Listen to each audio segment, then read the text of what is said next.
Bonsoir à tous. Bonsoir. On est très heureux de vous retrouver ce soir et de vous accueillir pour un nouveau Patrimo Live. Un Patrimo Live qui aura attrait ce soir à la fiscalité et aux réductions d'impôts disponibles avant la fin de l'année. Alors c'est vrai, Ouda, que l'année dernière, nous ne l'avions pas fait, ce webinaire, et que dans le coup, on avait eu plusieurs de nos clients qui nous l'avaient demandé. Donc ce soir, en tous les cas pour 2023, on a décidé donc de vous remettre ce Patrimo Live spécial. J'aurai le plaisir donc d'animer ce live avec Ouda Selmouni, la responsable de l'ingénierie patrimoniale au Centre du patrimoine. Donc, ce que je vous propose au niveau de ce webinaire et au niveau du programme, c'est tout d'abord, on fait un focus sur les déductions et réductions d'impôts qui sont disponibles. On va essayer de vous donner un éventail assez large qui va bien au-delà, bien évidemment, des produits disponibles, les solutions donc, qui existent, et on reviendra sur les dispositifs immobiliers. Je vous rappelle que les dispositifs immobiliers, il va y avoir un certain nombre de changements dans les prochains mois, prochaines années. Donc, pour ceux qui sont intéressés ou qui se posent la question de l'intérêt, en tous les cas, de mettre en place un dispositif de défiscalisation immobilière et de voir l'intérêt par rapport à la situation personnelle de nos clients, n'hésitez pas à nous interroger là-dessus. Donc, comme tous nos webinaires, beaucoup d'interactivité ce soir. N'hésitez pas à poser vos questions. Vous pouvez vous poser vos questions en live, on y répondra. On essaiera de répondre à tout. On mettra également quelques petits sondages en cours de webinaire. Et surtout, on veut de l'interaction. On vous souhaite à tous donc un très bon webinaire. On vous souhaite une belle soirée en notre compagnie et on va essayer de répondre à toutes vos questions. Alors, on va refaire un petit focus sur le Centre du patrimoine rapidement. Donc, le Centre du patrimoine a été créé en 2001. Aujourd'hui, on conseille entre 350 et 400 familles au quotidien. On reste une société avec l'actionnariat familial. La proximité, la réactivité, la stabilité de la relation dans le temps, ça fait partie de nos valeurs essentielles que nous développons tous les jours. Et ça fait plus de 20 ans qu'on est là, qu'on est avec vous et qu'on vous accompagne. Alors, ce soir, je viens de vous le dire, on va faire donc un focus sur les déductions, réductions d'impôts, les produits d'investissement qui vous permettent de réduire vos impôts, et on reviendra sur les dispositifs fiscaux immobiliers. On va essayer d'être interactif avec Ouda pour essayer d'avoir un webinaire assez dynamique et revenir donc sur toutes vos questions. Alors, la première chose, je pense qu'il fallait revenir sur les définitions qui étaient propres à ce qu'on appelle les déductions, réductions et crédits d'impôt, parce qu'on a souvent des clients qui nous posent des questions et on a souvent des mélanges qui peuvent arriver. Et il nous paraissait intéressant et important de bien revenir sur les différences qu'il peut y avoir. Alors, les déductions d'impôt, c'est en fait un mécanisme qui va vous permettre de diminuer le revenu imposable. Donc, on parle souvent d'un produit qui se fait sur le haut de la feuille d'imposition, puisque dans votre feuille d'imposition, quand vous partez de haut en bas, vous avez vos revenus, et puis après, au fur et à mesure, vous lisez vers le bas, et vous allez avoir vos déductions, les revenus fonciers, l'ensemble des catégories de revenus. Ça, on fait souvent ça avec Ouda au mois de mai. On revient sur ce webinaire où on fait un focus sur la construction du revenu et sur la construction de l'impôt. Derrière, on a donc la déduction. Et puis après, plus on descend, après, on va avoir les réductions d'impôt et les crédits d'impôt qui viennent en fait au même niveau, mais qui n'ont pas le même aspect. Alors, les déductions d'impôt, comme je vous l'ai dit, c'est une diminution de votre revenu imposable. Donc, si vous avez en fait la mise en place d'un outil qui vous permette de déduire vos impôts. Alors, ça peut être des choses assez simples, hein, comme les frais réels, par exemple, c'est une déduction. Mais ça peut être aussi une pension alimentaire, c'est une déduction. Ou ça peut être, par exemple, un versement sur un produit d'épargne retraite sur lequel vous allez être en déduction. Alors, l'avantage de la déduction, c'est qu'il ne rentre pas dans le plafond des niches fiscales. Et il peut y avoir bien évidemment, des contraintes de versement. Hein. Souvent, on vous donne un montant maximum et un montant minimum que vous pouvez verser. Ensuite, donc, une fois que vous avez votre revenu, vous avez votre produit qui vous permet donc de produit, ou en tous les cas plutôt élément fiscal qui vous permet de déduire de vos revenus. Et ensuite, on vous donne donc un revenu net qui va être corrigé de la déduction. Ce revenu net va permettre de calculer l'impôt. Et souvent, c'est comme ça que vous allez avoir donc une base Une assiette imposable. Une assiette imposable qui va être diminuée, et donc un impôt qui va être diminué d'autant. souvent, pour calculer rapidement l'impact d'une déduction, on regarde OUDA, la tranche marginale d'imposition. Tout à fait. C'est-à-dire que quand nous, on nous demande quel est l'impact d'une déduction fiscale, pour le faire, entre guillemets, à la louche au démarrage. Il y a eu des micro-coupures, on ne t'entendait pas, Jean-Olivier. À un moment donné, la déduction peut, à un moment donné, vous faire sauter de tranche. Donc, si ça vous fait sauter de tranche, bien évidemment, la tranche marginale d'imposition peut être un peu corrigée ou en tous les cas pas tout à fait être exacte. Mais en tous les cas, la tranche marginale d'imposition appliquée à l'élément de versement vous permet de connaître le montant de la réduction d'impôt qui va être appliquée. Exemple, vous versez demain 2 000 euros, comme dans l'exemple qui est ici. Vous avez donc 10 000 de revenus, 2 000 de déduction dans le versement que vous faites, que ce soit un versement sur un PER ou une pension alimentaire qui peut être versé. Dans le coup, vous vous retrouvez avec une assiette imposable, un revenu imposable net de 8 000 euros. Le calcul de l'impôt donc, va être par exemple de 1 300 euros. Si vous êtes sur une tranche marginale d'imposition de 30%, eh bien en fait, sur la déduction de 2 000, on aurait une réduction d'impôt de 600. Voilà, donc ça, c'est assez simple, c'est comme ça qu'on calcule et c'est comme ça que ça fait. Est-ce qu'on est d'accord, Ouda, par rapport à ça? Exactement. Et c'est pour ça que souvent, quand on est dans des tranches d'imposition élevées, notamment à 30% ou 41%, on va pas mal jouer là-dessus parce que justement, sur les déductions, elles ne sont pas soumises au plafonnement des niches fiscales qui, je rappelle, est de 10 000 euros par an. Donc là, on va pouvoir avoir une certaine économie d'impôt, plus la tranche marginale d'imposition va être élevée et plus l'avantage fiscal finalement va être important. Exactement. Et ça, c'est très important pour vous de comprendre le mécanisme des déductions. Sur les réductions d'impôt, c'est beaucoup plus simple en fait, puisqu'en fait les réductions d'impôt, elles, vont être calculées non pas en fonction de votre revenu, mais vont être calculées en fonction d'une part de ce que vous avez fait et d'autre part de l'impôt que vous avez. Donc, quel que soit le revenu que vous avez finalement, le revenu a peu d'impact sur la réduction d'impôt. A contrario, les réductions d'impôt rentrent dans les plafonds des niches fiscales. Attention, le plafond des niches fiscales, il y a 2 plafonds. D'accord ? Il y en a un à 10 000, l'autre à 18 000. On vous invite bien évidemment à bien regarder ce que vous faites et à quel plafond attribuer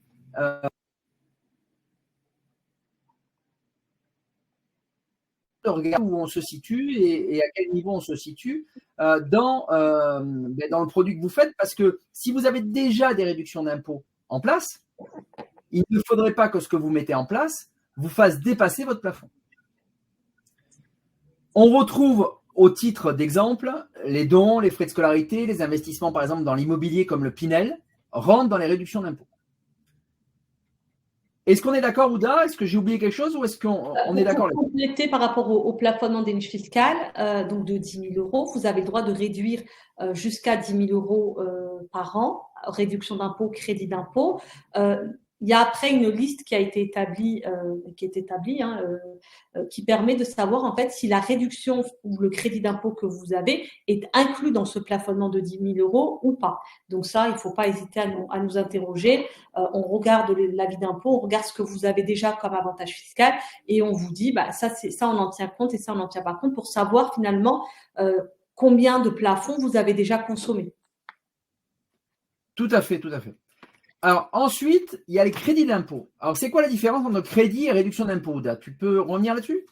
Oui, réduction d'impôt, on va donc, comme l'a dit Jean-Olivier, on va venir diminuer le montant de votre imposition. Donc l'avantage fiscal que vous allez avoir va venir diminuer le montant de l'impôt net que normalement vous devez payer.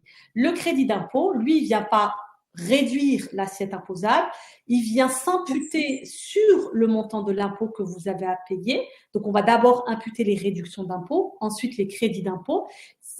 La différence avec la réduction d'impôt, c'est que si vous avez un crédit d'impôt qui dépasse le montant de l'impôt à payer, à ce moment-là, vous avez un remboursement, une restitution de la part de l'administration fiscale. Ce qui va être le cas, par exemple, pour les frais de garde de jeunes enfants, l'emploi d'un salarié à domicile. Ça veut dire que le crédit d'impôt, si par exemple, vous n'êtes pas imposable et que vous avez des dispositifs, que vous avez mis en place des dispositifs pour bénéficier de crédit d'impôt, c'est pas perdu, vous allez recevoir un chèque de remboursement de la part de l'administration fiscale. Alors que lorsque c'est une réduction d'impôt, ça vient diminuer le montant de l'impôt net qui est à payer.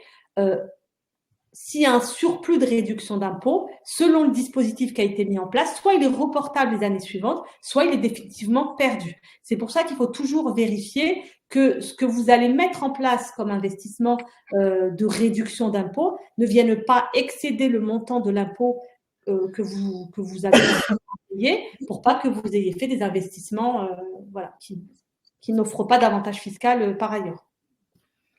Parfait, Ouda. Alors, je vais en profiter, je vais lancer un sondage.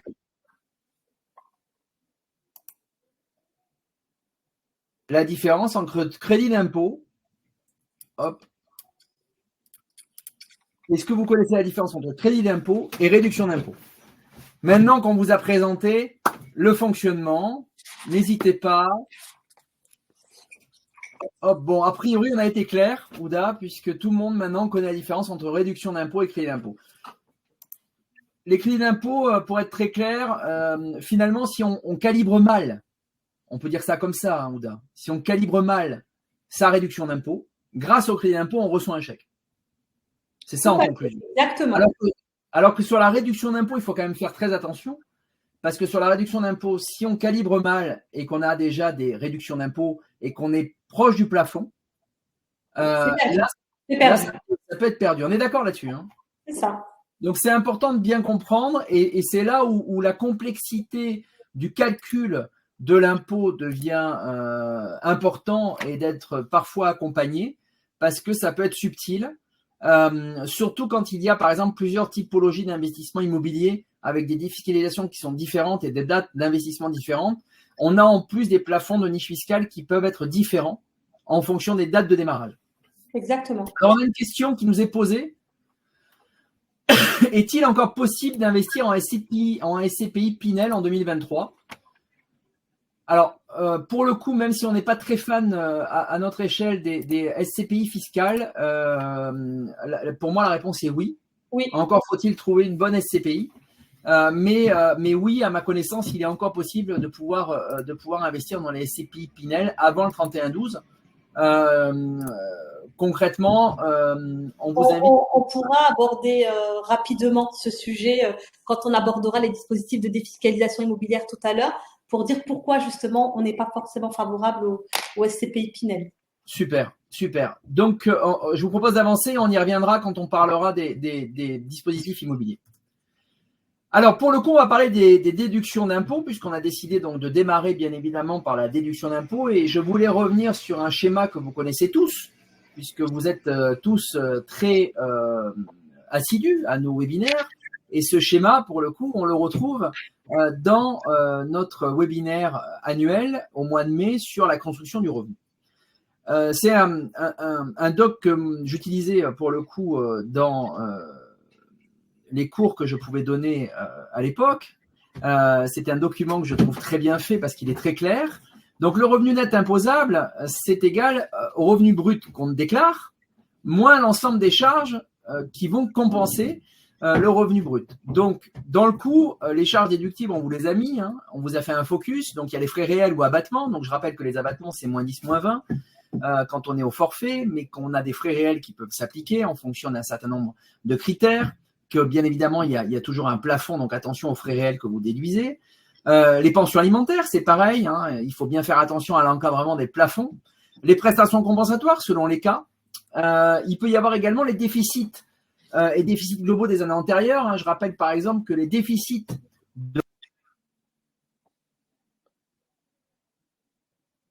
aujourd'hui peuvent être déduits de votre revenu brut global et c'est ce qui compense et ce qui va corriger votre revenu brut global pour en faire un revenu net imposable. Les cotisations de retraite, donc au PER, au préfonds, voilà pour ceux qui connaissent les systèmes de retraite qui existaient bien avant le plan d'épargne retraite pour la fonction publique, les retraites de mutualistes du combattant. Il peut y avoir également les charges foncières des immeubles historiques. Hein, vous savez, tout ce qui est monument historique aujourd'hui permet de déduire en totalité l'ensemble des frais et charges sous condition. S'il y a des accès au public, il y a un certain nombre de critères qui permettent de. Mais oui, les charges foncières, les travaux sur les monuments historiques permettent de compenser le revenu brut global que l'on a, les arrérages de certaines rentes, la CSG partiellement déductible chaque année sur les 17,20% que vous payez des revenus patrimoniaux.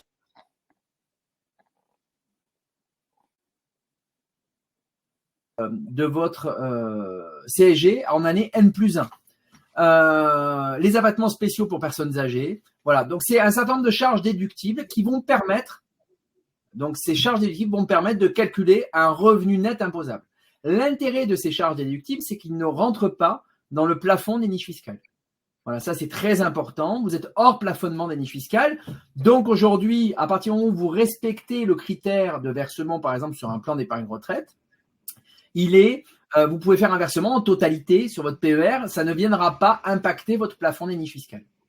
Est-ce que j'ai oublié quelque chose, Oda? Est-ce que tu veux rajouter quelque chose? Par rapport juste aux pensions alimentaires versées à des enfants majeurs, vous savez que vous pouvez déduire des pensions alimentaires à la condition que l'enfant ne soit plus rattaché à votre foyer fiscal. Il ne faut pas hésiter à faire une simulation en rattacher l'enfant au foyer fiscal et pas déduire, et deux, ne plus rattacher l'enfant et déduire une pension alimentaire. Toujours penser à faire une simulation pour voir quelle est l'option la plus favorable pour vous. Si vous avez un doute sur l'option, n'hésitez pas à vous rapprocher bien sûr de nos services, d'Ouda, d'Anaïs. Derrière, on vous accompagnera pour savoir quelle est la meilleure option possible. Mais c'est souvent des questions qu'on trouve chaque année auprès de nos clients. Ils nous posent la question de savoir s'il y a un intérêt ou pas de faire tel ou tel type d'option. Alors souvent, pour être très clair, l'enfant peut décider si on le rattache ou pas postérieurement au 31-12. Attention tout de même, par exemple, sur le PER, après le 31-12, c'est fini. Donc, c'est-à-dire que concrètement, vous ne pouvez plus verser après le 31 décembre. Donc, attention aux dates. On est d'accord, Ouda? Tout à fait. Alors, aujourd'hui, on voulait vous faire un focus, bien évidemment, sur le PER. Je crois que c'est intéressant de voir un peu comment ça fonctionne. Donc, un PER, c'est un produit d'épargne long terme. On nous pose souvent la question. C'est un produit qui a un succès quand même significatif depuis 2018, depuis sa mise en place. Il succède au PERP. Le PERP, pour le coup, avait un succès moins retentissant parce que le PERP avait une sortie exclusive en rente, ou quasi exclusive en rente. On pouvait sortir très faiblement en capital. Et aujourd'hui, l'intérêt du PER, c'est qu'on peut sortir en totalité en capital. Ou en tous les cas, optionner capital ou rente et décider ce que l'on veut. Donc, l'intérêt, c'est qu'on verse pour sa retraite. Alors, attention, c'est quand même un produit qui est bloqué, c'est un produit tunnelisé. C'est un produit sur lequel vous ne récupérez vos fonds qu'à la retraite, sauf conditions exceptionnelles. Il y a une condition exceptionnelle qui peut être intéressante, c'est pour l'acquisition de la résidence principale, mais pour tout le reste, vous ne pouvez pas sortir. Et l'intérêt, par contre, c'est que vous réduisez votre imposition parce que vous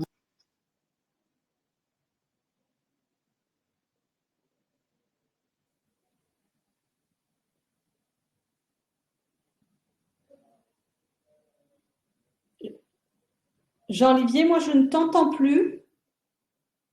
Il y a une micro-coupure, je ne t'entends plus. Excusez-nous pour ce petit contretemps technique. Là, le micro a été coupé.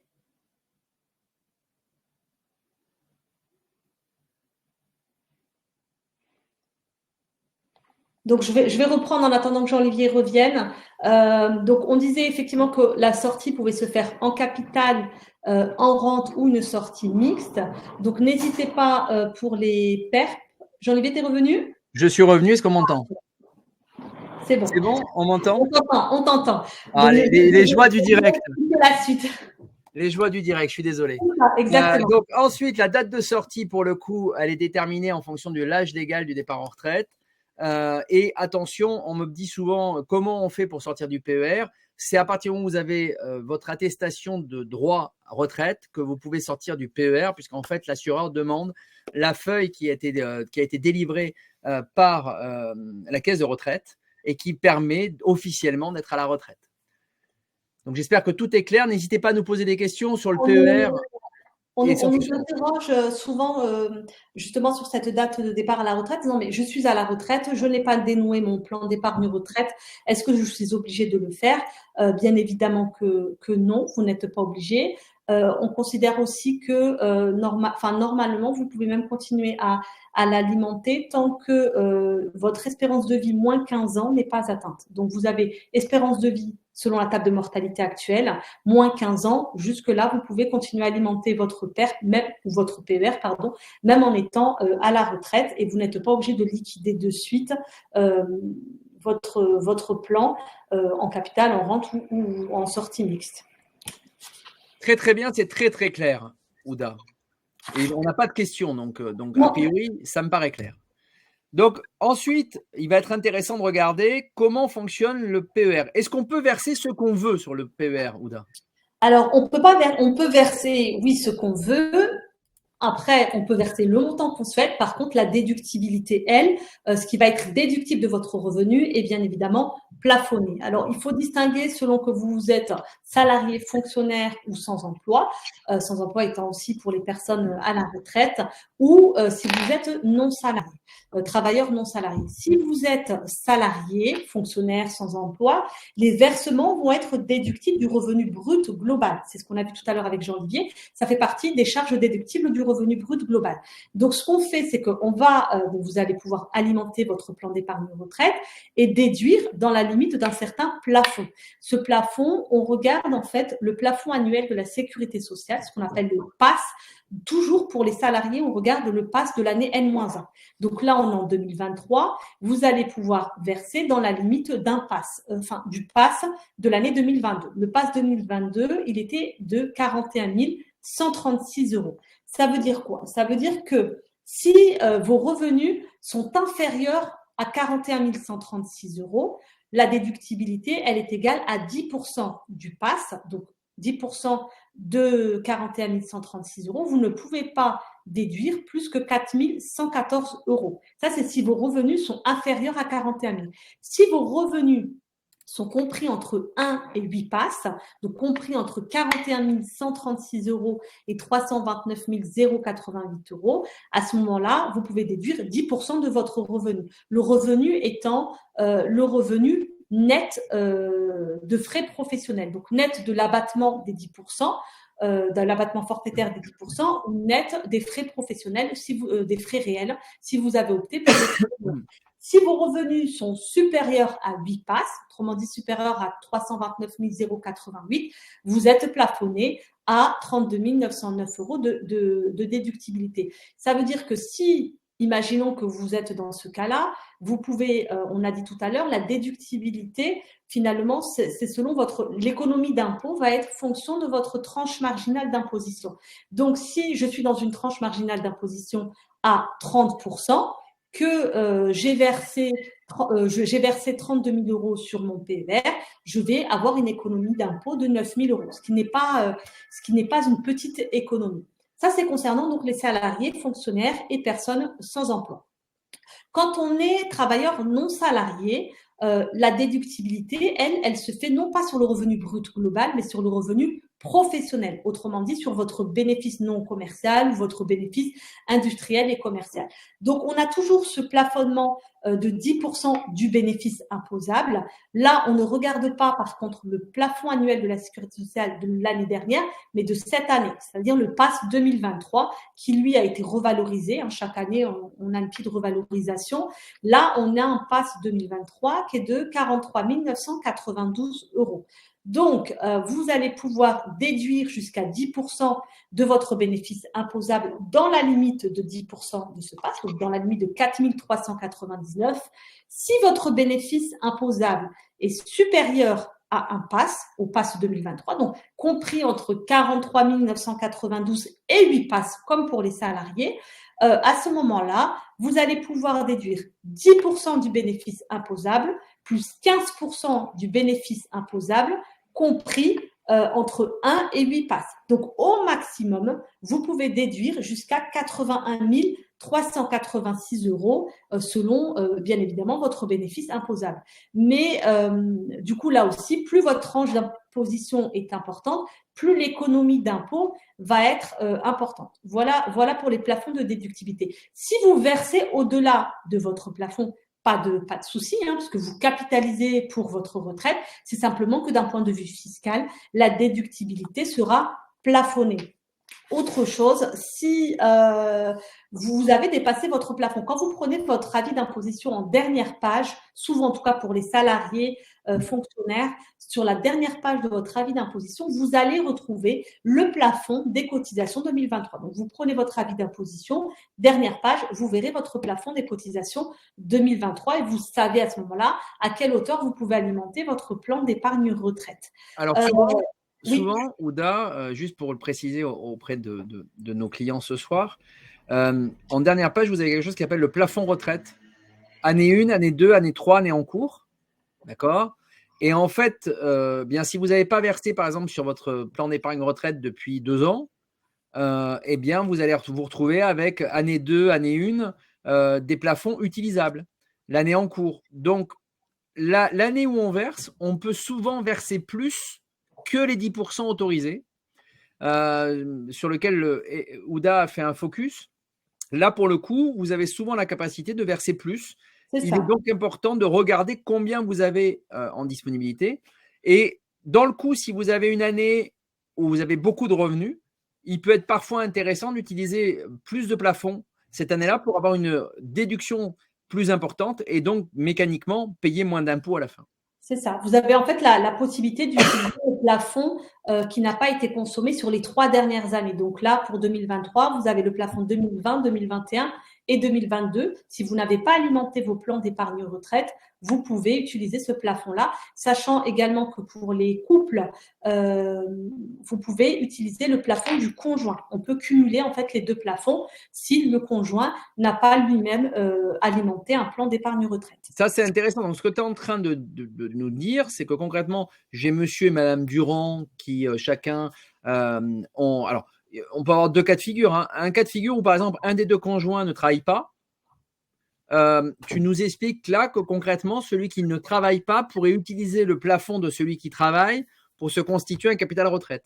Exactement, exactement. C'est-à-dire que même si on prend le plafond, ce qu'on appelle le plafond plancher, 10% du plafond, ça fait 4 114 €. Si je prends 4 114 € fois 4, parce que j'ai du coup le plafond de cette année et le plafond des 3 dernières années, je peux verser jusqu'à 16 000 €. C'est la même chose si j'utilise le plafond de mon conjoint, donc je pourrais verser jusqu'à 32 000 € si je suis vraiment dans le seuil minimum. Donc n'hésitez pas à utiliser et à alimenter des plans d'épargne retraite. D'une part, pour vous constituer un complément de revenu à la retraite, c'est important, on en parle suffisamment aujourd'hui dans les médias, et aussi pour diminuer votre impôt. Alors, pour le coup, aujourd'hui, très clairement, alors, il y a une question, je te laisserai y répondre, Ouda. Juste avant, je vais faire une parenthèse. C'est est-ce qu'un retraité a le droit de souscrire un PER? Alors, pour le coup, sur le PER, aujourd'hui, de par sa souplesse, de par sa modularité et de par sa disponibilité, très clairement, tout le monde, entre guillemets, quasiment tout le monde devrait avoir un PER, même si c'est juste pour prendre date et pour après l'alimenter en fonction de la variation de ses revenus. On n'est pas obligé de verser tout d'un coup. Ça, c'est une certitude, mais de l'utiliser en fonction de ses besoins. Alors, il y a pardon, Jean-Olivier. Tu voulais dire quelque chose, fini. Non, fini, vas-y. Ouais.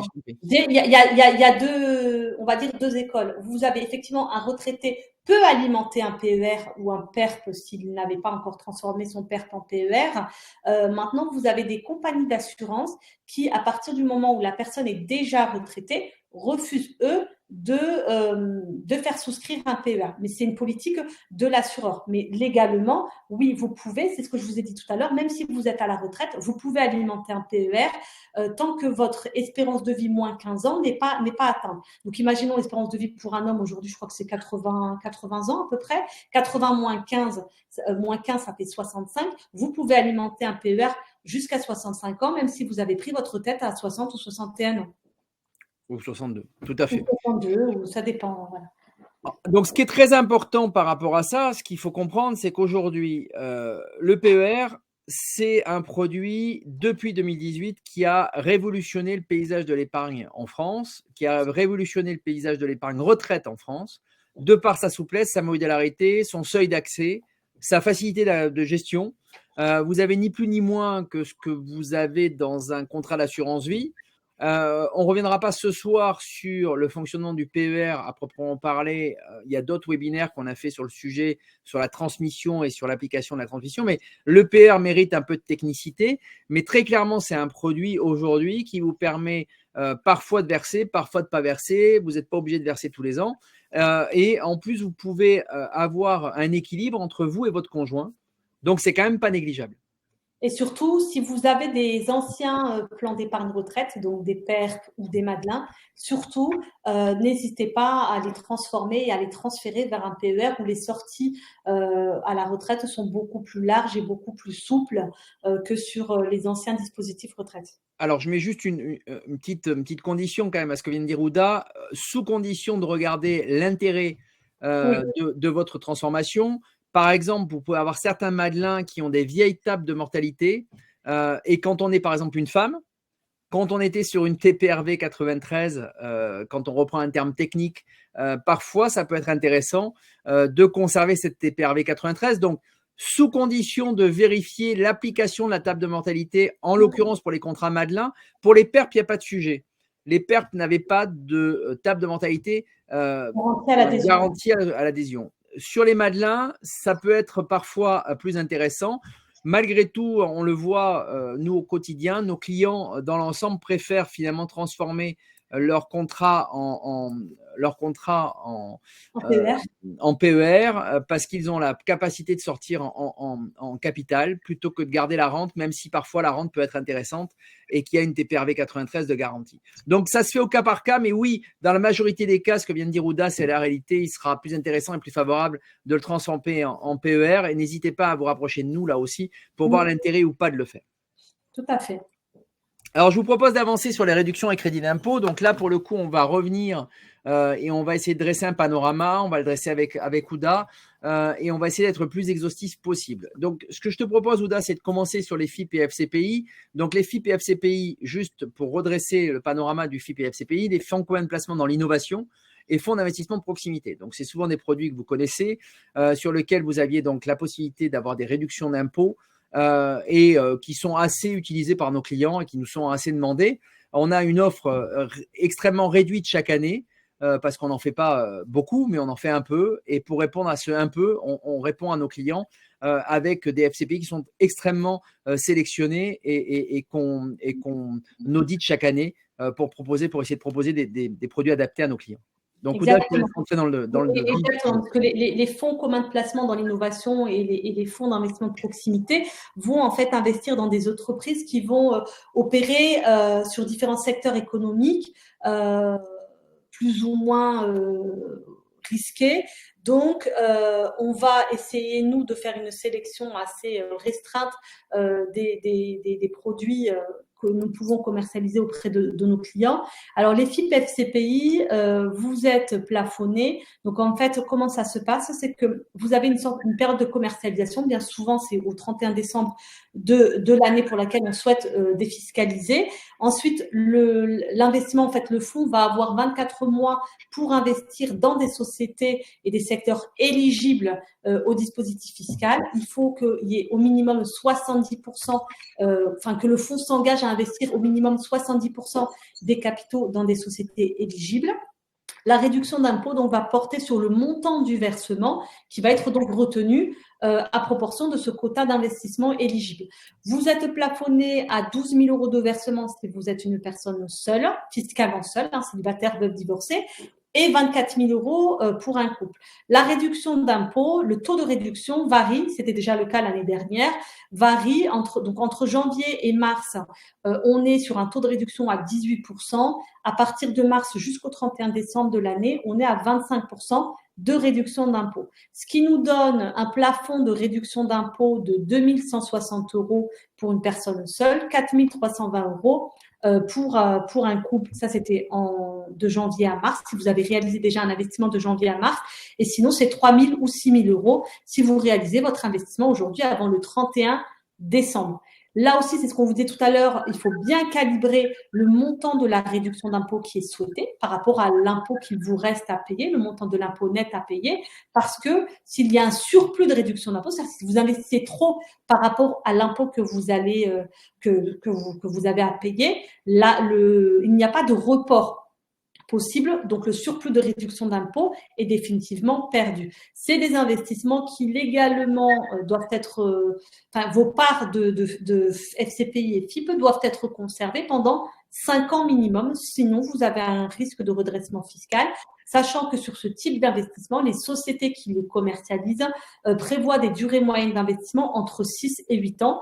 Pourquoi? Parce que justement, il y a ce délai de 24 mois dans lequel le fonds, en fait, va devoir investir, sélectionner les entreprises, les secteurs économiques éligibles et les entreprises dans lesquelles il souhaite apporter des capitaux. Et au terme donc de l'investissement, des 6 à 8 ans, le fonds va être dissous et les liquidités, les participations qu'il y a en portefeuille, en fait, vont être remboursées et vous allez donc vous allez avoir un retour sur investissement. S'il y a une plus-value, cette plus-value est exonérée d'impôt sur le revenu. Alors, j'aimerais préciser deux choses. Le point important sur les FIP et FCPI va dépendre de votre profil de risque. Très clairement, aujourd'hui, sur les FIP et FCPI, il faut un profil de risque dynamique, puisque vous êtes clairement sur des fonds quand même placement à risque, avec une capacité d'avoir des pertes en capital au terme. Donc ça, c'est important de bien comprendre comment ça marche. Donc, ce n'est pas sans risque.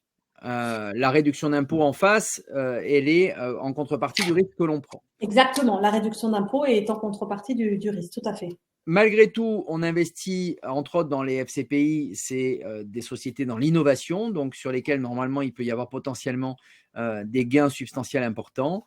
Il peut y avoir aussi des sociétés sur lesquelles il peut y avoir des pertes importantes. Donc, il faut prendre en fait en compte le fait qu'on investit sur des supports à risque.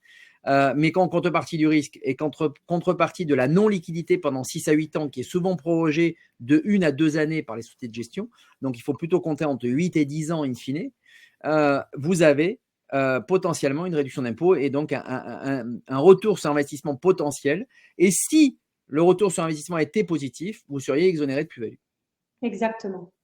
Alors, deuxième sujet, les SOFICA. Il y a une petite coquille dans le slide, ce n'est pas très grave. C'est juste souscription de parts de FIP Corse, c'est souscription de parts de SOFICA. Ce n'est pas très très grave, mais je laisse Ouda là aussi faire un focus sur les SOFICA. Effectivement, SOFICA, alors c'est un peu moins répandu que les FIP, FCPI ou autres dispositifs qu'on va voir après. La SOFICA, c'est une société d'investissement pour le financement de l'industrie cinématographique et audiovisuelle. Donc, en fait, c'est une société qui va collecter des fonds privés, donc auprès de contribuables, qui vont être consacrés au financement de la production d'œuvres cinématographiques et audiovisuelles. Donc là aussi, vous avez, c'est un avantage fiscal qui vous est accordé. Cet avantage est soumis au plafonnement des niches fiscales. Alors là, pour le coup, on n'est pas sur un plafond de 10 000 euros, mais un plafond de 18 000 euros. Donc, ce qu'on disait tout à l'heure, si vous avez déjà des dispositifs de réduction au crédit d'impôt qui ont dépassé le plafond des niches fiscales, vous avez fait déjà des investissements immobiliers de défiscalisation, ou vous avez un emploi salaire et domicile, etc. Quand vous avez atteint ce plafond de 10 000, il faut penser à ce type d'investissement qui vous permet d'aller chercher et qui a un plafond spécifique de 18 000. Donc, vous pouvez encore aller effacer 8 000 euros d'impôt. Vous avez pour être tout à fait transparent sur les SOFICA et pour connaître le marché des SOFICA depuis plus de 20 ans, pour être très clair aujourd'hui sur les SOFICA, aujourd'hui les SOFICA financent, on va dire, entre 60 et 70% du cinéma français. C'est-à-dire qu'aujourd'hui, beaucoup de courts-métrages ou de longs-métrages sont financés en partie par les SOFICA. Et très clairement, les SOFICA, c'est quelque part une subvention qu'on fait au cinéma français. Maintenant, là aussi, je préfère être tout à fait transparent sur les performances des SOFICA, puisqu'on l'a vu depuis 20 ans. Très clairement, on est sur des rendements qui sont très régulièrement à la sortie négatifs, qui deviennent positifs grâce à la réduction d'impôts. Mais en fait, c'est plutôt l'envie de subventionner le cinéma, d'accord, et d'avoir une réduction d'impôts importante en conséquence. Mais pour le coup, la SOFICA aujourd'hui, c'est surtout un moyen de financer le cinéma français. Tout à fait. C'est-à-dire que plus, là, on le voit, hein, le taux de réduction d'impôt, il va de 30 à 48% selon des conditions d'investissement. Si la société investit dans le capital de société de production, si c'est pour financer le développement d'œuvres de fiction, de documentaires, d'animation sous forme de séries, etc. Plus on le voit bien que le taux de réduction est assez important. Le montant que vous allez verser, donc il est plafonné à 25% du revenu net global et à ce plafonnement de 18 000 euros. Donc la réduction d'impôt, elle peut aller de 5 400 euros à 8 640 euros. Mais voilà, avec une prise de risque ou de perte en capital assez importante. Il faut le rappeler. Donc c'est sûr que c'est pas des investissements qui vont s'adresser à des contribuables qui ont un profil de risque prudent ou défensif. Non, là, il faut là aussi avoir un profil de risque dynamique. Alors là, on va faire un focus sur l'association de capital de PME, entre autres, sur donc ce qu'on appelle la réduction Madelin. Est-ce que ça, tu peux nous faire un focus là-dessus? Oui, donc là, le souscription au capital de PME va vous permettre en fait de bénéficier là aussi d'une réduction d'impôt de 25% du montant que vous allez verser, donc 25% jusqu'au 31 décembre. L'investissement, il est plafonné à 50 000 euros pour une personne fiscalement seule et 100 000 euros pour une personne en couple. Si vous avez versé plus, l'excédent de versement, lui, va être reportable sur 4 ans. Si vous avez, on a dit tout à l'heure, toujours pensé à calibrer le montant de l'investissement et l'avantage fiscal que je souhaite par rapport au montant de l'impôt. Là, si vous avez un surplus de réduction d'impôt qui va excéder par exemple le plafonnement des niches fiscales, à ce moment-là, ce surplus de réduction d'impôt va être reportable les 5 années suivantes. Donc là aussi, on est sur des investissements plutôt moyen-long terme, puisque vous avez une obligation de conserver vos titres pendant 5 ans, sinon vous avez un redressement fiscal. Et bien souvent, les sociétés qui proposent ce type d'investissement ne font pas de remboursement jusqu'à la 7e année suivant la souscription. Donc, on est là aussi sur des investissements plutôt long terme, mais qui vous permettent quand même d'avoir 25% de réduction d'impôt sur le montant de l'investissement, ce qui n'est pas négligeable. Alors, pour le coup, vous l'avez compris, là aussi, il y a une coquille. Ce n'est pas souscription dans un FIP Corse, mais également souscription au capital de PME. Donc, pour faire un bref rappel des 3 dispositifs qu'on vient de voir, pour le coup, on a le premier point sur les FCPI et FIP. Là, on a bien le FIP Corse, qu'on soit bien d'accord. Et oui, le FIP Corse permet d'avoir une réduction d'impôt plus importante que le FIP Métropole.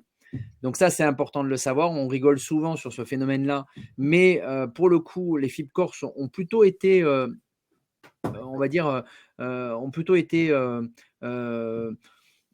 fidèles au rendement, en tous les cas. Pour le coup, les FIP qu'on connaît, il n'y en a pas beaucoup, hein, je vous rassure. Moi, je vous rassure. En tous les cas, il n'y en a pas énormément. Il n'y a pas une offre pléthorique en FIP Corse, mais les quelques FIP Corse qui ont eu le mérite d'exister ont eu des rendements plutôt positifs. Et ensuite, donc, FCPI et FIP. Ensuite, donc, on a vu les Sofica, financement du cinéma. On accompagne le cinéma français et on a un taux de réduction en face assez important. Troisième solution, la souscription au capital de PME. Alors ça, je rappelle quand même que ça peut fonctionner pour sa propre société, ça peut fonctionner aussi pour des sociétés sur lesquelles on investit soi-même. Entre autres, si vous êtes demain business angels ou si demain vous avez envie d'accompagner un ami, un enfant qui crée sa société, ça peut très bien marcher. On peut très bien avoir une réduction d'impôt au titre du capital des PME. Ce n'est pas du tout un produit, entre guillemets, que vous retrouvez comme les FIP, les FCPI. Ce n'est pas des produits commerciaux en tant que tels, mais ça peut être pour le coup ce qu'on appelle des versements dans la love money et qui permettent d'avoir donc une réduction d'impôt conséquente. Oui, c'est ça. L'essentiel, c'est que la société soit une société éligible à ce dispositif, hein, une société soumise à l'impôt sur les sociétés, une société qui soit industrielle, commerciale, libérale ou agricole. Voilà, il y a des conditions à respecter, mais oui, on peut investir dans l'entreprise d'un. Alors, ensuite, on voulait vous parler quand même d'une réduction d'impôt, puisqu'on nous en parle souvent et on nous interroge souvent. On a marqué investir en outre-mer. Donc là, on va parler d'une réduction d'impôt qui s'appelle le Girardin industriel ou Girardin logement social.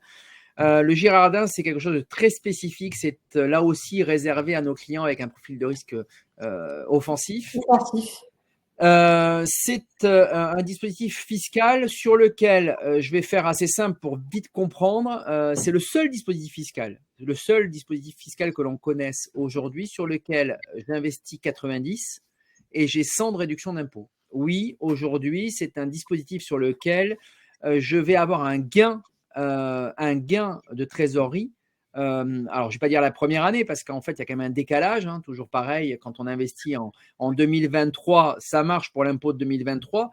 Malgré tout, vos acomptes et votre prélèvement à la source est calculé en fonction de l'impôt que vous avez payé en N-1. Donc, dans le coup, quand vous investissez en 2023, la régularisation de votre impôt 2023 ne se fera qu'en mai 2023 et en fait, réellement, en août ou septembre 2023, vous recevrez le différentiel qui sera mécaniquement positif. Mais oui, aujourd'hui, si vous payez, je vais faire simple, 10 000 euros d'impôt, en fait, en investissant 9 000, vous avez 10 000 euros de réduction. D'accord. C'est payer son impôt un an à l'avance avec une décote de 10%. Alors, bien évidemment, vous allez me dire, oh là, c'est magnifique, c'est trop beau. Non, le risque est bien sûr important en face. Ça, il est important de bien comprendre comment ça marche. En fait, vous allez être finalement un banquier. C'est-à-dire qu'en fait, en outre-mer, pour ceux qui connaissent, une grande partie de l'outre-mer aujourd'hui est financée par ce type de dispositif. Ça alimente les dom-toms à hauteur de 30-40% de l'économie industrielle. Et du logement social. C'est-à-dire qu'aujourd'hui, très clairement, quand on est sur du jardin industriel, vous financez une partie du matériel qui va être mis à disposition des exploitants sur place. Donc, on vous a mis un petit schéma pour que vous compreniez, mais en fait, vous êtes co-financeur avec la banque. Vous avez une banque qui prête de l'argent, elle va prêter 60% et 40% vont être prêtés par l'investisseur.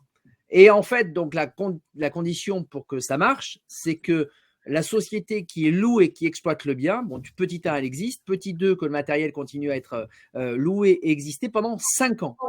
Donc, dans le coup, si vous avez une liquidité pendant en année N, même si vous avez une réduction d'impôt en année N, la condition pour que cette réduction soit définitivement acquise, c'est que le bien soit exploité pendant 5 ans.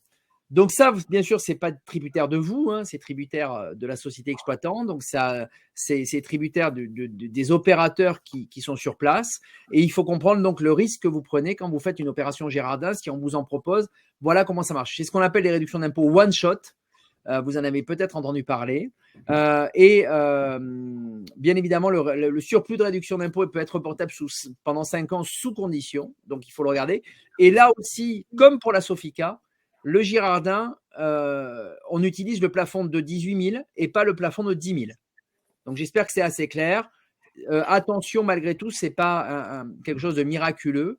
Ça peut être assez risqué. Il faut regarder donc quelles sont les conséquences et quels sont les risques qui sont pris. Tout à fait. Souvent, sur ce type d'investissement, on va être plutôt sur des impositions qui sont élevées, puisque vous pouvez gommer jusqu'à 52 941 ou 40 909 euros d'impôt. Donc, on est souvent pour des impositions assez élevées dans lesquelles on aurait dépassé le plafond général de 10 000 euros, mais voilà, avec une prise de risque qui doit être prise en considération en tout cas. Alors, ensuite, on peut investir dans les bois et forêts. Donc là, on vous a mis un tableau. Le tableau est un peu fourni. C'est un peu technique. On va essayer d'être assez rapide. Il nous reste 12 minutes, Ouda, pour finir. Oui, on va essayer d'aller assez rapidement. On va prendre simplement que la première partie du tableau. L'investissement dans les bois et forêts va vous permettre en fait de réaliser un placement écologique dans le cadre d'une protection de l'environnement, mais en même temps, c'est un placement long terme qui va vous permettre de bénéficier d'une réduction d'impôt. On va plutôt insister sur l'acquisition de parts de groupements fonciers forestiers sur lesquels donc vous pouvez investir jusqu'au 31 décembre 2023. Ça fonctionne un peu comme l'investissement au capital des PME. La réduction, elle est de 25% sur un versement qui est plafonné à 50 000 ou 100 000 euros selon qu'on est célibataire, enfin personne fiscalement seule ou personne en couple. La réduction d'impôt, elle est donc de 12 500 € ou 25 000 € si on est en couple. Là aussi, si la réduction d'impôt, elle excède le plafonnement des niches fiscales, à ce moment-là, l'excédent, il est reportable pendant 5 ans. Puisqu'on a dit, le plafonnement, c'est 10 000 € et là, vous pouvez gommer jusqu'à 25 000 € si vous êtes en couple. Ça veut dire que si je réalise un investissement de 100 000 €, l'administration fiscale va retenir une réduction de 10 000 et les 15 000 supplémentaires vont se reporter sur les 5 prochaines années. En revanche, si la réduction d'impôt excède le montant de l'impôt normalement dû, l'excédent est perdu. Donc, sur ce type d'investissement, attention, il faut vraiment bien calibrer le montant de l'investissement au montant de l'impôt que vous avez estimé sur vos revenus 2023. Alors, Oui. alors sur les bois et forêts, j'ai tendance à dire que on a un produit pour le coup qui est vraiment, si je voulais employer une métaphore, je dirais un bazooka fiscal. Un bazooka fiscal, pour quelle raison? Petit 1, quand je verse, j'ai une réduction d'impôt. Réduction d'impôt équivalente à 25% du montant que je verse, bien sûr sous condition et sous les plafonds qu'on vient de vous donner. Petit 2, je suis exonéré de droits de donation et de droits de succession sur cet investissement à hauteur de 75% de ce que je verse sans plafond. On est d'accord, Ouda? C'est ça. Et troisièmement, c'est la même chose à l'IFI, l'impôt sur la fortune immobilière. Donc, ça peut aussi intéresser, bien évidemment, des personnes qui ont aujourd'hui un IFI important ou qui payent de l'IFI. Donc, je rappelle, réduction d'impôt en amont, et derrière, on a une transmission allégée et un IFI allégé. Et dernier point donc sur la forêt, pour reprendre ce que dit Ouda, alors là c'est pareil, on est sur un actif totalement acyclique, d'accord? Donc on a des clients qui sont très intéressés parce que bien évidemment ça peut être écologique, mais ça peut être aussi un actif qui est différent des marchés financiers, on est totalement différenciant. Alors par contre le rendement bien évidemment de ce type d'investissement il n'est pas très élevé, Oui, il est mais de 1,5 à peu près. voilà, on fait entre 1 et 2%, mais dans le coup, on le fait surtout pour des problématiques de préservation du capital, pour des problématiques d'être acyclique des marchés financiers, pour une problématique de transmission de donations et d'IFI, et ça peut être aussi du patrimoine. de diversification et de réduction d'impôts en amont. Tout à fait. D'accord. Donc, les bois et forêts, on a une offre chaque année également, hein, qu'on fait et qu'on suit tout au long de l'année, bien évidemment, puisque ça intéresse bien sûr beaucoup nos clients d'avoir l'ensemble de ces conditions fiscales et en plus d'être sortis des marchés financiers. Donc ensuite, est-ce que tu peux revenir sur les dons? Alors sur les dons, on va aller assez rapide parce que le temps court et on n'a pas encore vu les dispositifs de défiscalisation immobilière. Les dons, donc tous les dons que vous faites à des organismes d'intérêt général vous ouvrent droit à 66% de réduction d'impôt dans la limite de 20% du revenu imposable. Et tous les dons que vous allez faire aux organismes d'aide en personnes en difficulté, comme la Croix-Rouge, les Restos du Cœur, etc., vous donnent le droit à 75% de réduction d'impôt dans la limite de 1 000 € de versement. Si vous excédez 1 000 € de versement, vous bénéficiez pour le surplus d'une réduction de 66%, toujours dans la limite de 20% du revenu imposable. C'est des réductions d'impôt qui ne sont pas soumises au plafonnement des niches fiscales. Et on peut également, pour ceux qui sont soumis à l'impôt sur la fortune immobilière, la réduction peut aussi jouer, sinon, sur l'impôt sur la fortune immobilière. Alors, emploi d'un salaire à domicile, là, ça intéresse beaucoup de monde. Souvent, vous l'utilisez. Attention, il y a quelques petits changements depuis le janvier 2022. Tout à fait. Et donc, ça, il faut y faire attention. Tout à fait. Pour les contribuables, en fait, qui font appel à des personnes pour leur rendre certains services, peuvent donc bénéficier d'un crédit d'impôt de 50% de la dépense qui aura été supportée dans une limite annuelle de 1 000 € plus 1 500 € par personne à charge, que ce soit un enfant ou un ascendant de plus de 65 ans, dans la limite de 15 000 €. Si, il y a aussi des majorations qui existent, c'est la première fois que vous employez un salarié à domicile, que vous êtes par exemple invalide, à ce moment-là, vous pouvez avoir un crédit d'impôt jusqu'à pour des dépenses limitées à 18 000 euros. Et si vous avez une personne en situation d'invalidité, voilà, vous êtes aussi, vous bénéficiez aussi de cette majoration. Vous avez depuis janvier 2022, en fait, les particuliers employeurs qui font appel à des salariés à domicile peuvent bénéficier finalement de ce crédit d'impôt en temps réel pour tout ce qui est service d'assistance aux personnes âgées, aux personnes handicapées ou dépendantes et pour les tâches ménagères ou familiales. Ça va être également élargi aux particuliers qui recourent à Page Emploi pour la garde des jeunes enfants de moins de 6 ans, normalement à partir de janvier 2024. On attend exactement la date, mais globalement début 2024, ça va être étendu pour Page Emploi, donc pour les frais de garde de jeunes enfants, et également pour toutes les personnes, les particuliers qui bénéficient de l'allocation personnalisée d'autonomie, l'APA, ou les prestations de compensation du handicap. Vous avez d'autres dépenses, enfin d'autres plafonds spécifiques pour ce qui est bricolage, jardinage ou dépenses informatiques. Là, on a fait un petit topo rapide sur les autres réductions d'impôts auxquelles vous pouvez aussi penser, les frais de scolarité. Donc ça, c'est des réductions d'impôts forfaitaires. Si vous avez un enfant au collège, au lycée ou en enseignement supérieur et qu'il a votre charge fiscale, vous pouvez bénéficier d'une réduction qui ne rentre pas dans le plafonnement des niches fiscales. Les dépenses d'accueil aussi dans un établissement pour personnes dépendantes. Là, on vous a mis aussi les limites en fait de dépenses et les taux de réduction d'impôts, les prestations compensatoires pour un divorce. Voilà, c'est des cas un peu spécifiques, Alors, mais qu'il ne faut pas oublier. Ce que j'ai envie de dire, Ouda, par rapport à ce qu'on vient de faire, c'est que concrètement, il y a beaucoup de spécificités. Donc, il faut quand même faire attention à chaque fois. On l'a vu, par exemple, sur les emplois à domicile. Aujourd'hui, on n'a pas un plafond global qu'on peut utiliser. Il y a vraiment un plafond par typologie. Sur la réduction d'impôt, c'est la même chose. Attention sur les prestations compensatoires, sur les frais de scolarité, etc. Il faut vraiment utiliser tout ça avec parcimonie et peut-être se rapprocher de nous s'il y a des questions pour les utiliser à bon escient.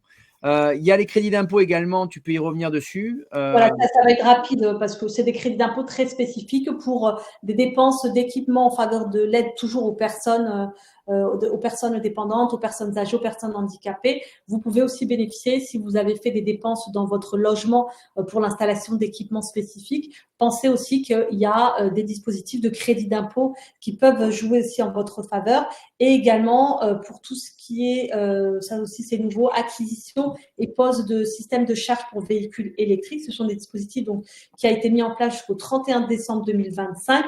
Vous avez quand même le droit à une réduction, enfin un crédit d'impôt égal à 75% du montant de votre dépense, mais c'est plafonné voilà, à 300 € par système de charge. Donc, si vous avez mis en place ce type d'équipement à votre domicile, il faut aussi y penser.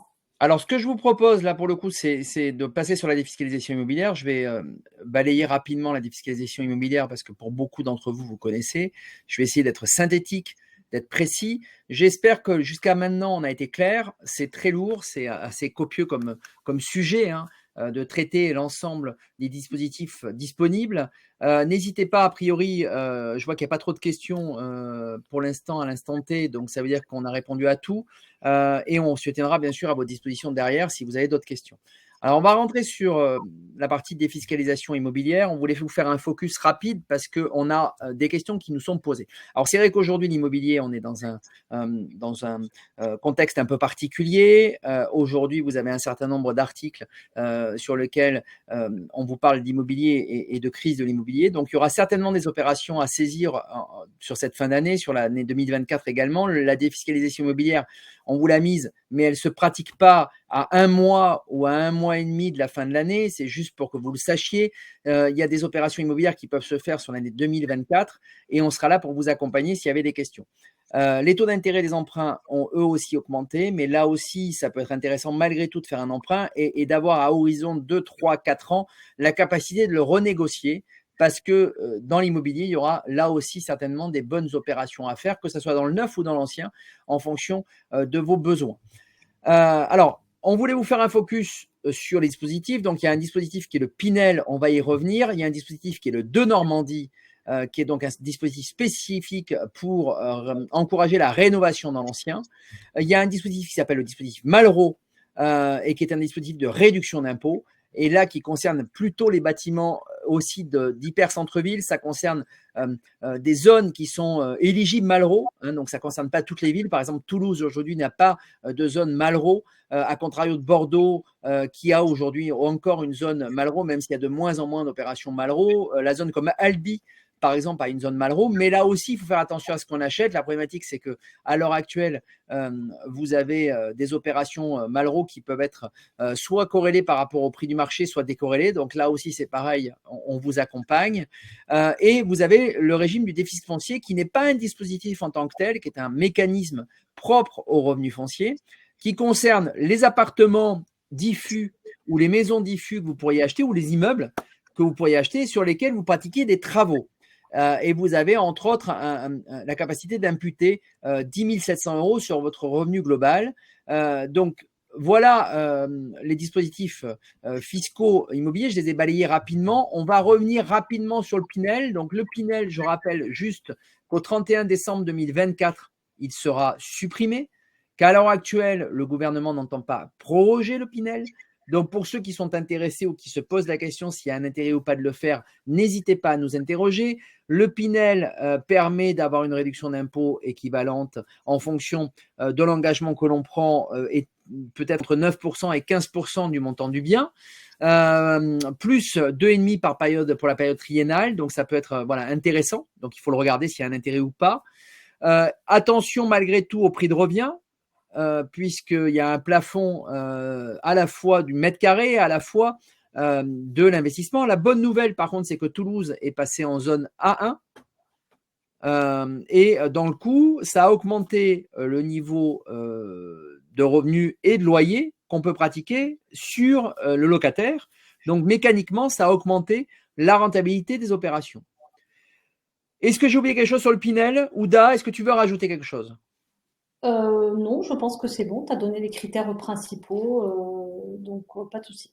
Donc le Pinel, je rappelle que c'est des opérations neuves, d'accord? Donc ça concerne le neuf. Là aussi, si vous vous interrogez de l'intérêt de faire un Pinel en 2024 ou en 2023 et de le lancer malgré les taux d'intérêt et derrière, en regardant le prix de l'immobilier, les promoteurs aujourd'hui font de belles opérations commerciales sur leur stock dur, hein, parce qu'ils ont besoin d'écouler leurs produits. Donc il peut y avoir aussi un vrai investissement d'opportunité, hein, très clairement sur le Pinel. Oui, Juste Ouda? une petite précision pour ne pas être embêté avec l'administration fiscale. Comme vous l'a dit Jean-Olivier, sur le dispositif Pinel, vous avez des plafonds de loyer. Donc, le loyer ne doit pas dépasser un certain plafond qui est donc déterminé par décret annuel en fonction. Donc, le plafond de loyer va être, on va le regarder par rapport à la signature du bail. Sur le bail, souvent, quand on est dans des résidences en VFA, vous allez avoir avec le logement, vous faites l'acquisition d'un parking. Donc attention, si vous faites un bail unique qui va inclure donc l'allocation du logement et l'allocation du parking et que vous faites un seul bail, pour calculer le plafond du loyer, l'administration fiscale va regarder le loyer global, donc parking inclus. Sauf que si vous faites deux baux distincts, vous faites un bail pour le parking, la place de stationnement, et un bail pour le logement, on ne tiendra compte que du logement. Donc, c'est des choses, si le montant du loyer parking inclus dépasse le plafond, vous ne pourrez pas, enfin, la réduction d'impôt va être rejetée par l'administration fiscale.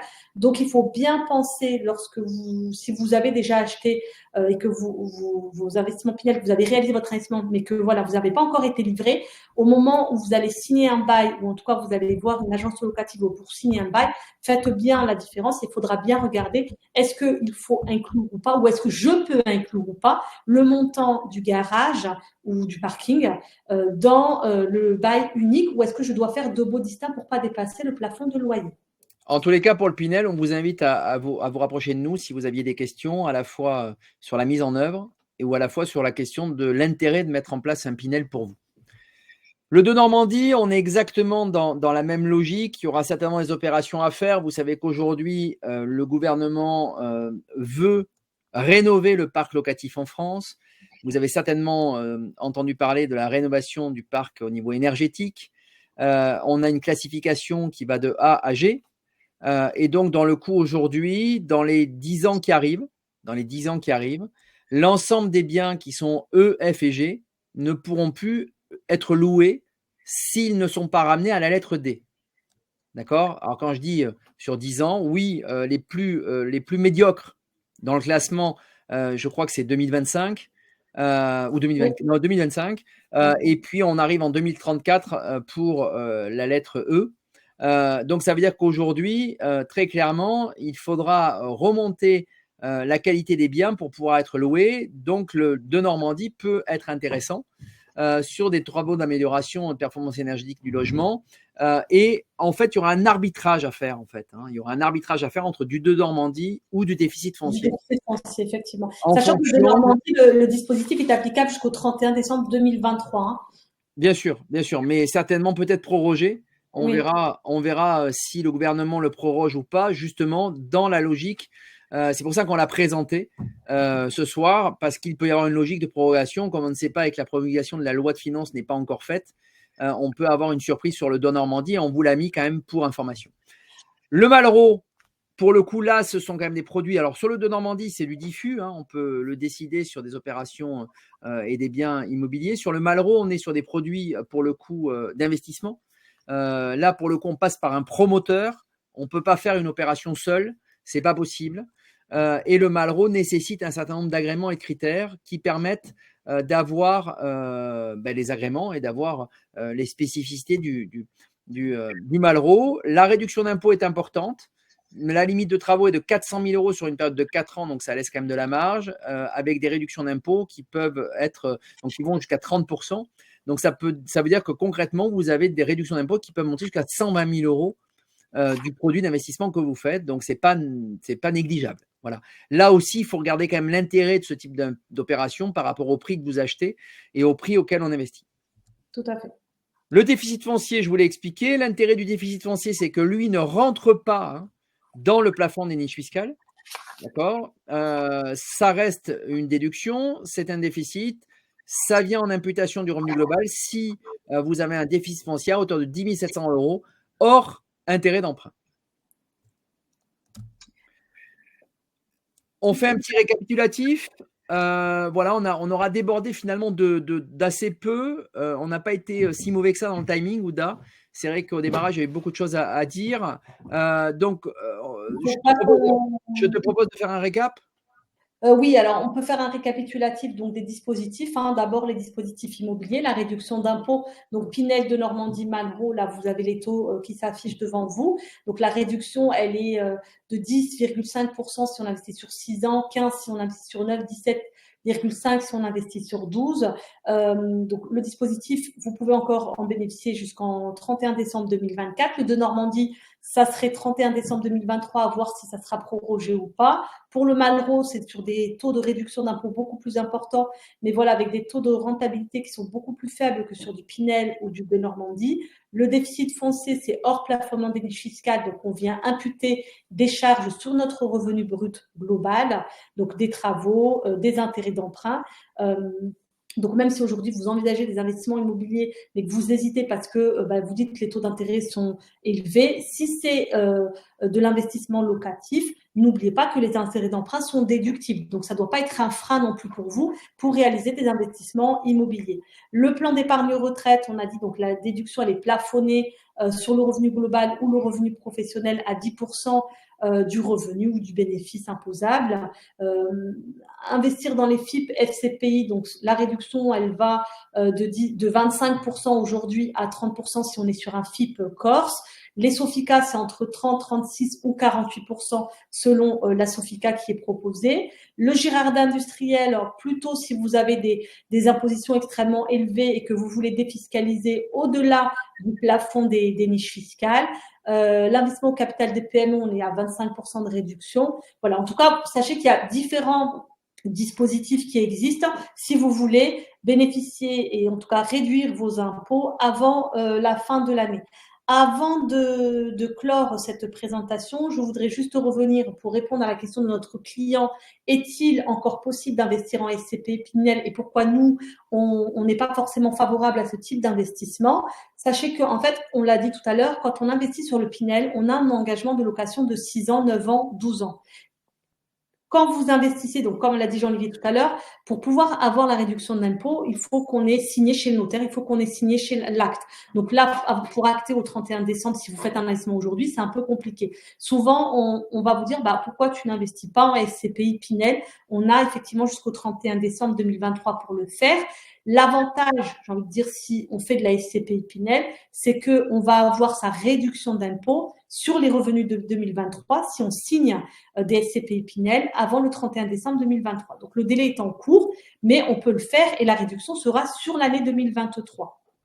Là où on n'est pas forcément, en tout cas moi, je ne suis pas forcément favorable, c'est que en fait, l'engagement de location de 9 ans, on va prendre 9 ans parce que c'est souvent ce qui est pris, va devoir être pris dans la SCPI Pinel. La SCPI achète tout un ensemble d'immobilier. Donc, elle va acheter plusieurs biens immobiliers, plusieurs programmes immobiliers et l'engagement de location devra être respecté sur chacun des biens immobiliers qui va être acquis par la SCPI. Donc, on a à peu près un délai de 3 ans pour que la SCPI constitue son parc immobilier, parce qu'elle achète aussi en VFA comme un particulier pourrait acheter. Donc, il va se passer souvent 2 à 3 ans pour constituer l'ensemble du parc immobilier. Il faut respecter les 9 ans de location pour chacun des biens. Donc, autrement dit, on est obligé de louer pendant 9 ans à partir du dernier bien qui aura été livré à la SCPI. Donc, on est déjà sur 12 ans d'investissement. Et ensuite, vous avez 3 ans pour que la SCPI liquide le parc immobilier, c'est-à-dire qu'elle vende au fur et à mesure, elle essaie de vendre au meilleur prix, revende en fait son parc immobilier. Donc, il va se passer parfois 12 à 15 ans d'investissement pour finalement une réduction d'impôt que vous aurez eu sur 9 ans et avec donc un prix de l'immobilier qu'on ne peut pas forcément connaître d'ici 15 ans. Donc, c'est pour ça que je ne suis pas forcément très favorable au SCPI Pinel. La durée d'investissement est beaucoup trop Alors, longue. plus globalement, par rapport à ce que dit Ouda, très clairement sur les SCPI Pinel, c'est vrai qu'au cabinet, on n'en fait pas. On n'en a jamais fait parce qu'il y a un manque de visibilité. Donc voilà, on a fait le tour sur la SCPI Pinel. Donc bien évidemment, on vous remercie d'avoir été aussi attentif à une heure tardive. On vous souhaite une belle soirée. Pour le coup, ce webinaire sera sur notre chaîne YouTube d'ici quelques jours. On se tient à vos dispositions. Vous avez nos coordonnées qui s'affichent à l'écran s'il y avait besoin de quoi que ce soit. On va lancer un dernier sondage pour savoir si vous avez été bien évidemment satisfait de ce webinaire. Voilà, on a toujours un très bon écho. On a beaucoup de nos clients qui sont ravis de ces webinaires. N'hésitez pas à vous abonner aux chaînes YouTube et consorts pour pouvoir suivre l'ensemble de nos informations sur les réseaux sociaux. On vous dit à très bientôt et on se tient à votre disposition si vous avez besoin de quoi que ce soit. Merci, au revoir et à très très vite. Passez une bonne soirée, à bientôt.